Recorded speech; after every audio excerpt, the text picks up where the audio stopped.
un momento davvero emozionante e molto molto sentito e anche molto desiderato, perché i ragazzi del convitto hanno voluto dedicare questa assemblea a tuo figlio e hanno voluto fortemente che tu fossi qui per discutere di queste tematiche che loro sentono in maniera, devo dire, molto, molto forte. Buongiorno, oggi ci troviamo qui al Convitto Cutelli per la nostra consueta assemblea d'istituto e oggi ci troviamo con un ospite veramente speciale che questo mese ci ha regalato delle emozioni veramente forti e in prima persona a me ha fatto molto emozionare, devo essere sincero.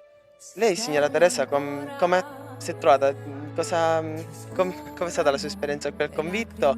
Se si è trovata bene accolta? Comunque, se ancora nel 2025 serve fare una lotta contro il cyberbullismo.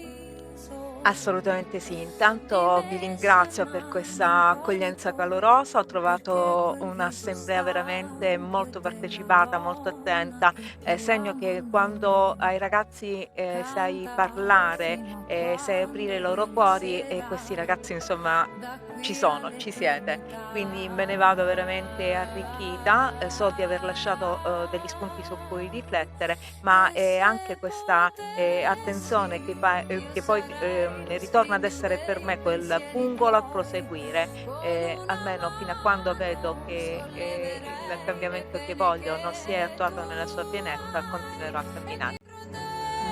Per sempre, perché senza di te non sono niente, perché a me basta che tu sia qui accanto a me. E io non ho fatto a meno di pensare a mio cugino, che pure lui si è tolto la vita. La parte di me che si unisce al cielo. Di ascoltare una testimonianza diretta di un qualcosa che ci tocca in primis.